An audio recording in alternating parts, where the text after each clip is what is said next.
Hey everybody, it's Jolly Jennifer here coming at you tonight with JENN-Menship Jewels.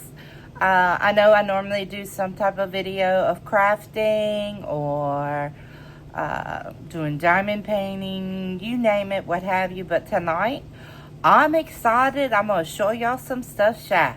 I went thrifting today for a little bit, got a couple things, but what I'm most excited about is I got me some books.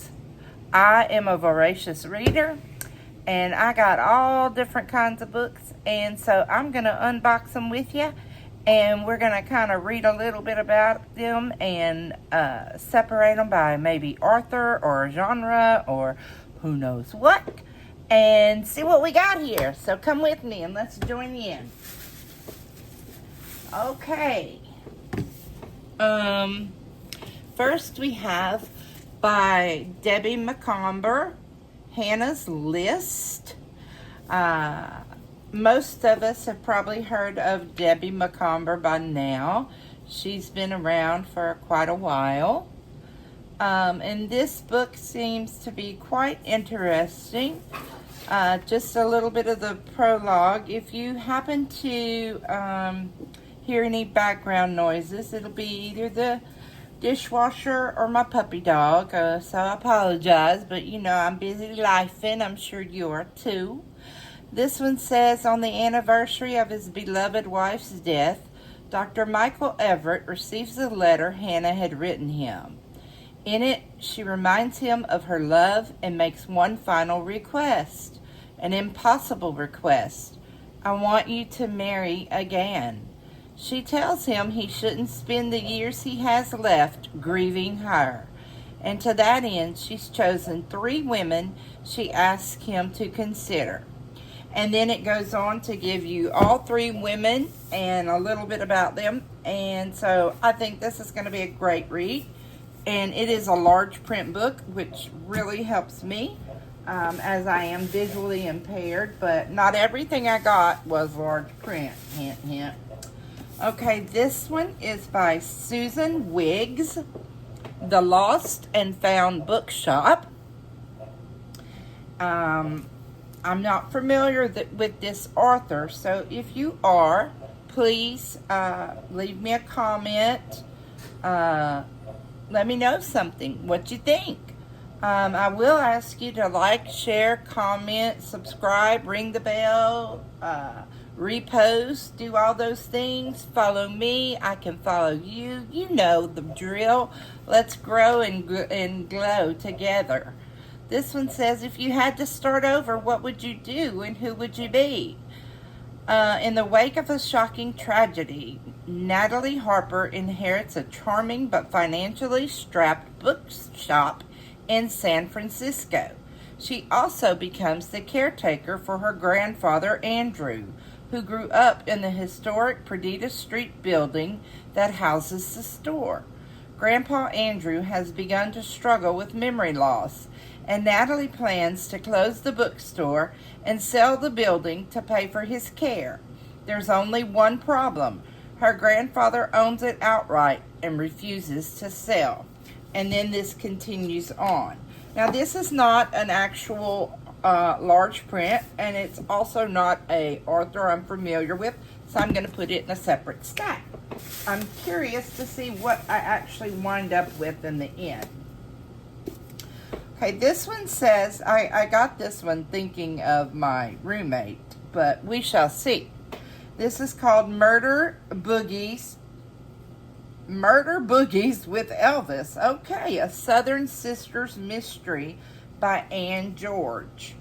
Let's see. The Southland's most mismatched set of siblings, flamboyant Mary Alice and prim and proper Patricia Ann, are back and ready to boogie in a king-size story of hip-shaking mayhem and murder most tacky.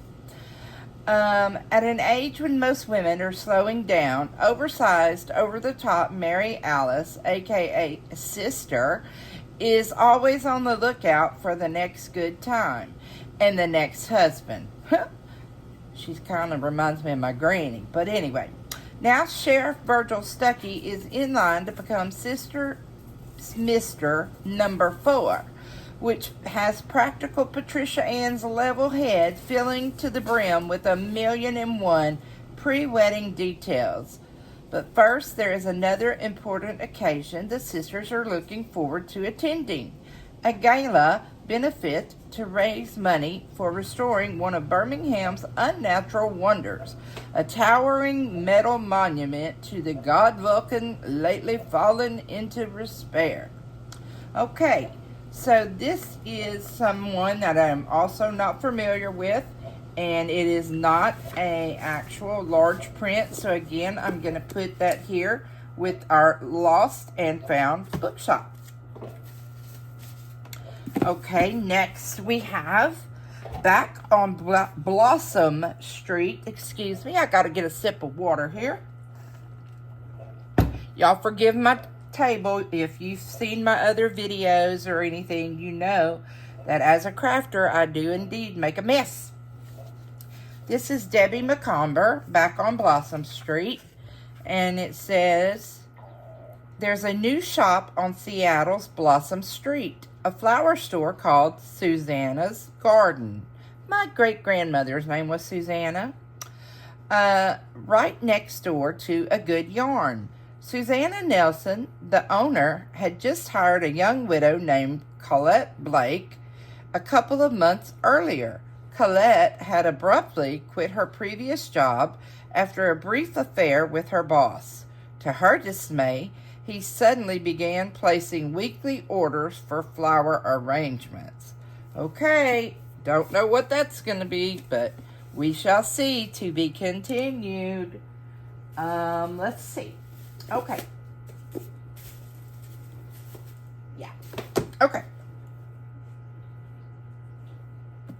Sugar Creek Amish Mysteries. Blessings in Disguise by Nancy Mehl, I think is how you would pronounce that. M-E-H-L.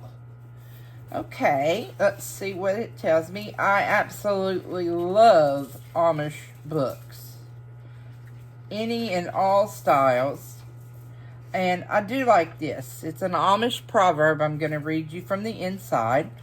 And it says, we may face situations beyond our reserves, but never beyond God's resources. An Amish proverb. Now, this is, in fact, not an actual large print, but I can read it. And being that it's Amish, I am going to put it in its own pile. But let's see what it says. Meet Cheryl Cooper, who left a banking job in Columbus, Ohio, to run a gift shop, the Swiss Miss in Sugar Creek, while her aunt, Mitzi, fulfills an overseas missionary call. Cheryl is just getting over a bad breakup with her longtime fiancé and is looking forward to the slower pace among the Amish community. But as she explores a neighboring corn maze, she overhears a man's menacing voice making serious threats. Upon her return from the unsettling experience, Cheryl discovers an ominous note and then a foreboding message in a Bible. Were they written by the same person she overheard in the maze? Cheryl joins forces with Naomi Miller, the woman who supplies the Swiss Miss with homemade treats, to find out the answers. But can they catch the culprit before his frightening intimidations are carried out? Okay, and this is a guidepost book, so it ought to be very, very good. Another one we have is Secrets of the Wayfarer Inn, A River of Life by Kathleen Yarbrough. Okay, and again, this is not a large print, but it's, what is it about? The in crowd is plunged into another mystery when their contractor stumbles across a trunk containing an old tattered quilt in one of the secret rooms that housed runaway slaves. Just moments earlier, they had learned that the famous River of Life quilt was stolen from the National Archives, Could this be the missing quilt? And how did it come to be at Wayfarer's Inn? As Tess, Janice, and Luann set out to uncover the truth, they are shocked to find the spotlight of suspicions turned on them, especially after the quilt disappears again. Can they convince the authorities they were not behind the quilt's theft? Meanwhile, the producer for the popular Arts and Antiques Network's Quilt Mysteries comes to Marietta to film an episode about the River of Life quilt and asks the friends if he can interview them. Will he provide the missing piece to finding the quilt? Again, not large print, not Amish. So we're going to put it here since it doesn't go with Debbie McComber. Okay, My Own Lightning, a sequel to the Newbery Honor Willow winner, Wolf Hollow by Lauren Wolk. Okay, let's see what this is about. First of all, is it a large print? Large enough, but not technical large print. That's okay. It's been several months since the tragic event. Oh, pardon me. I'm so sorry. I yawned. It has been several months since the tragic event set in motion by bully Betty Glengarry, and the routine of daily life in Wolf Hollow has slowly returned. But for Annabelle McBride, it's hard to move forward and make peace with what feels like threadbare justice. Newly warm summer days are about to bring a jolt of change on the winds of a powerful storm. In its wake, the search for her brother's missing dog will set Annabelle on a new path that brings her to unfamiliar doorsteps and reunites her with too familiar adversary, Andy Woodbury, who is complicit in Betty's most terrible acts. Growing up and blazing her own trail will soon force Annabelle to re-examine deeply felt truths about people, about justice, about herself that had once seemed so uncomplicated. Okay. Let's see.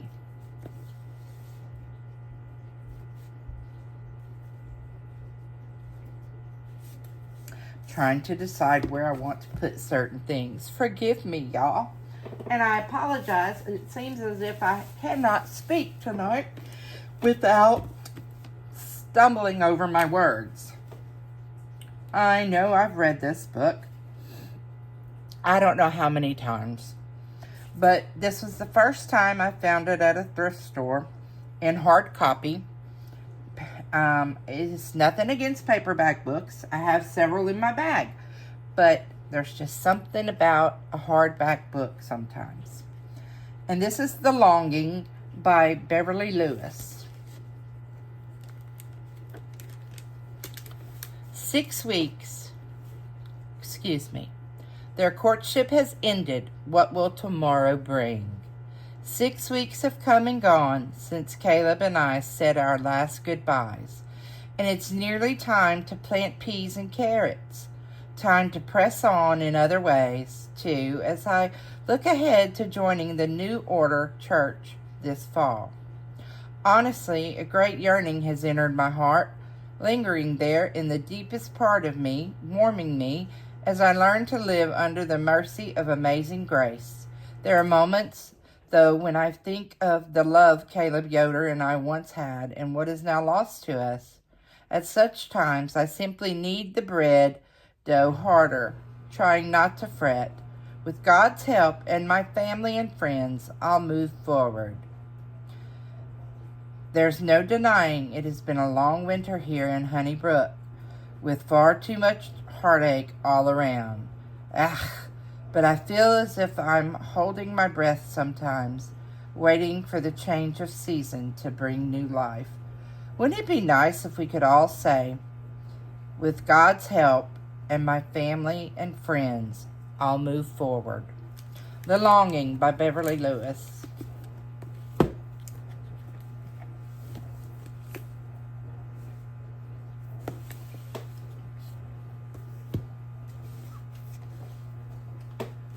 Okay, next we have Shelley Shepherd Gray, Daybreak, Book 1, The Days of Redemption. And this is, in fact, an actual large print novel, which makes it incredibly easy for me to read and therefore incredibly enjoyable. So I'll probably read this one first.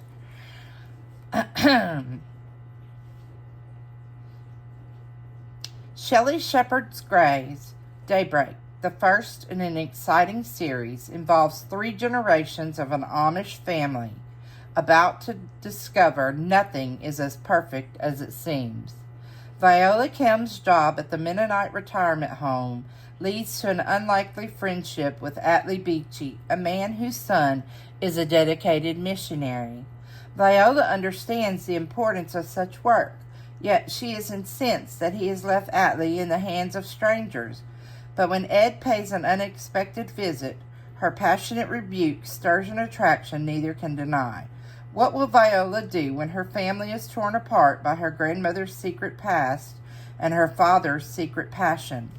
Will she try to heal wounds on the home front or follow the man she loves on a journey of the heart? I have not read Shelley Shepherd Gray, but I am looking very much forward to it and setting that book aside to be book 1 in my first of many reads. The next one, The Hot Flash Club Chills Out. Okay, by Nancy Thayer. And this is not an actual large print. Let me see. I'm not sure if I bought this for any reason other than the name of the book, but we shall see. Let's see. Since opening their day spa, The Haven, the wonderful women of the Hot Flash Club have been busy indulging the beleaguered, nerve-frazzled throngs. Now in Nancy Thayer's hilarious new Hot Flash novel, it's the friends' turn to grab some soothing and much-deserved R&R.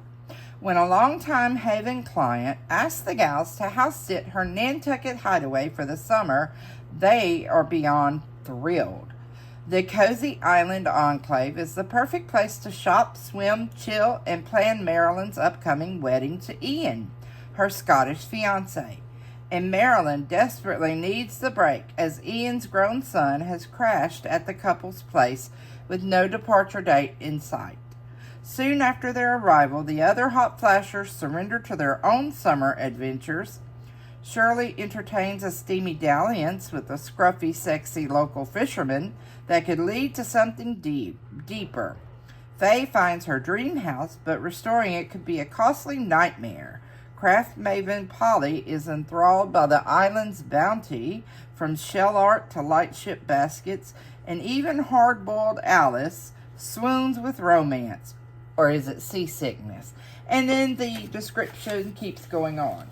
This should be fun, and I'm going to actually put that aside to show my roommate, who's 87 and gets a kick out of hot flashes. Okay, let's see. What do we have next? And again, if you've heard of these authors and you've read any of these books, I would love a comment or anything in the comments below. I would love for you to recommend good reads. Let's see. This is Since You've Been Gone, a novel by Morgan Matson. Okay, let's see. It is not a large print. It is obviously not Amish or Debbie Macomber. So let's see what it's about. It was Sloane who yanked Emily out of her shell and made life 100% interesting.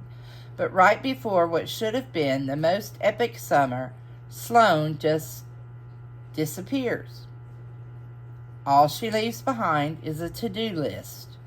On it, 13 Sloane-inspired tasks that Emily would normally never try. But what if they could bring her best friend back? Okay. Apple picking at night. Okay, easy enough. Dance until dawn? Sure, why not? Kiss a stranger?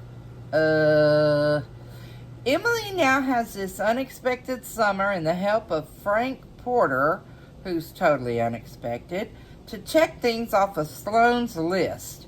Who knows what she'll find? Go skinny dipping? Wait, what? And then it continues.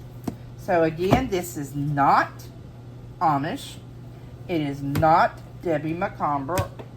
And it is not a large print.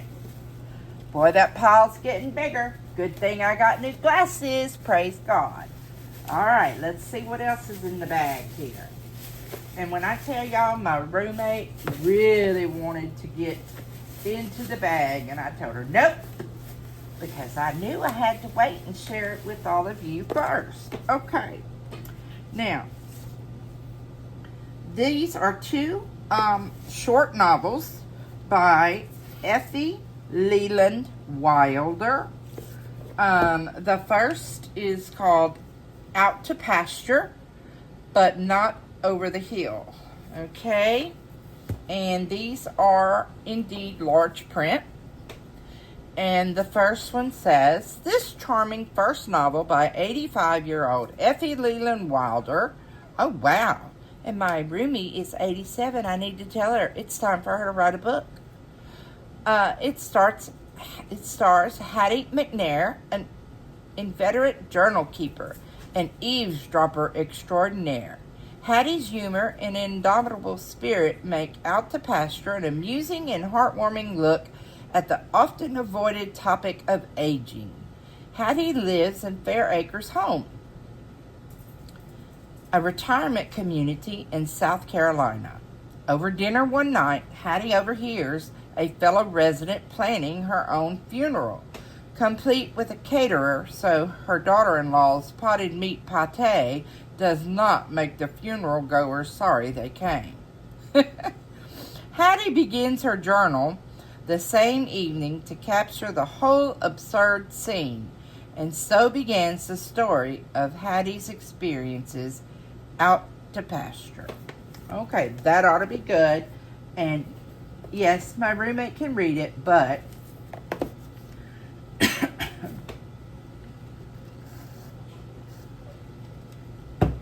as with all of my books, she returns them. The second short novel by Effie Leland Wilder is Over What Hill? Notes from the Pasture. So apparently she made it to the pasture and now she's in the pasture. Hattie McNair and her friends from the Fair Acres home are back and as entertaining as ever. Hattie first appeared in Out to Pasture but Not Over the Hill as the unofficial historian of a small retirement community, Fair Acres. Now, Hattie's busier than ever keeping up with her cohort's adventures.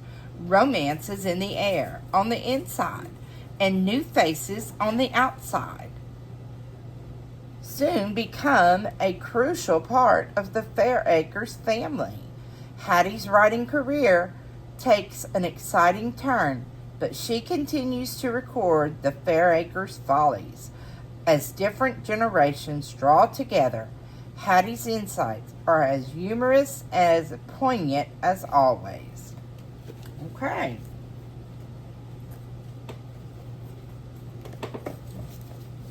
Now, I'm going to do 2 more books, and then I'm going to end this video and begin a new one. So that way, hopefully, nothing is incredibly long and boring to anyone.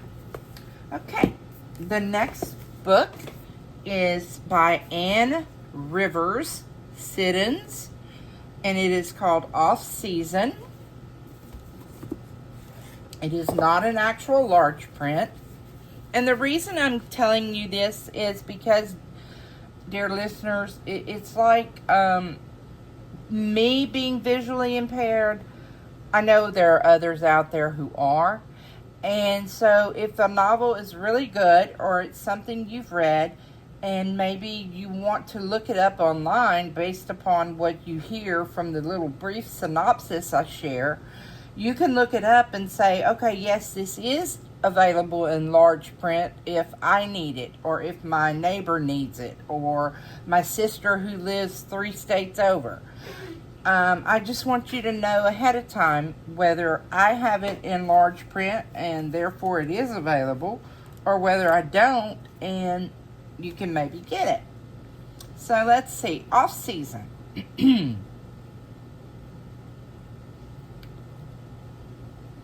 For as long as she can remember, they were Cam and Lily, happily married, totally in love with each other, parents of a beautiful family, and partners in life.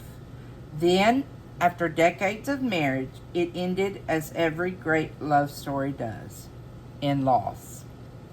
After Cam's death, Lily takes a solitary road trip to her and Cam's favorite spot on the wild coast of Maine, the place where they fell in love and where their ghosts still dance.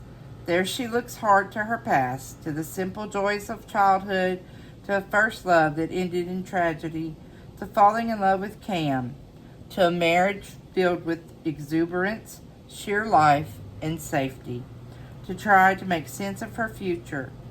It is a journey that begins with tender memories and culminates in a revelation that will make Lily reevaluate everything she thought was true about her husband and her marriage. And then it continues on.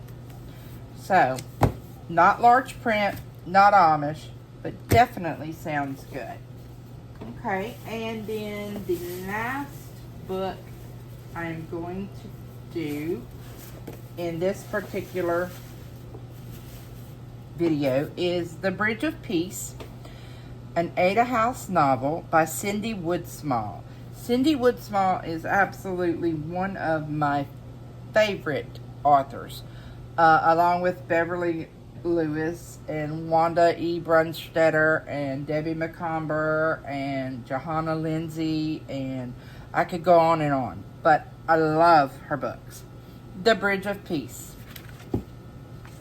It is not large print. It is large enough for me to read. Love alone isn't enough to overcome some obstacles.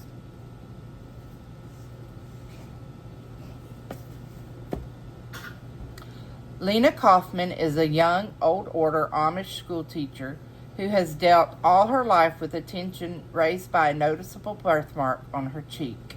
Having learned to move past the stares and whispers, Lena channels their zest of living into her love of teaching. But tensions mount as she is challenged to work with a rebellious young man and deal with several crises at the schoolhouse that threatens her other students. Her lack of submission and use of ideas that don't line up with the old ways strengthen the school board's case as they begin to believe that Lena is behind all the trouble. One member of the school board, Gray Graber, feels trapped by his own stifling circumstances. His wife, Elsie, has shut him out of her life, and he doesn't know how long he can continue to live as if nothing is wrong. As the two finally come to a place of working towards a better marriage, tragedy befalls their family. Lena and Gray have been lifelong friends, but their relationship begins to crumble amidst unsettling deceptions, propelling each of them to finally face their own secrets. Can they both find a way past their losses and discover the strength to build a new bridge? Amish, and one of my favorite authors. Thank you, Jesus. And last but certainly not least, I had to share this one before we close. It's Mama's Homemade Love, A Southern Woman Leaves a Legacy by Barbara Sims. Look at the cover. Isn't that precious? And it is indeed a larger print. It says, welcome to some good old days. Some things, like the secrets to a happy, fulfilling life, are just too precious to keep to yourself. That's why Barbara Sims wants to introduce you to her mama, who knew exactly how to make the most out of life. As a simple Southern woman, Mama never had much education or an overflowing bank account, but she had practical wisdom and joy in abundance. You'll find yourself smiling, maybe even chuckling out loud, as she bakes the world's best biscuits without a recipe, argues with a tricky piece of embroidery, and delights the entire community with her glorious flower garden. These stories and many, many more will transport you to Mama's world, where you can relax on the front porch and enjoy the neighborhood. Most of all, though, you'll rediscover the timeless values behind Mama's enduring legacy of giving, godliness, and love. Her true success is proof that the best things in life are within your grasp, and no matter where you are right now, all you have to do is remember the secret recipe for Mama's homemade love. Good night, my friends, and wherever you are, I pray that this closing finds you healthy, happy, and blessed. And Jolly Jennifer here wishes nothing but joy for each and every one of you. So, good night. Call your mama if you can, and if you can't, make someone else's day or night and give them a call too. Night-night.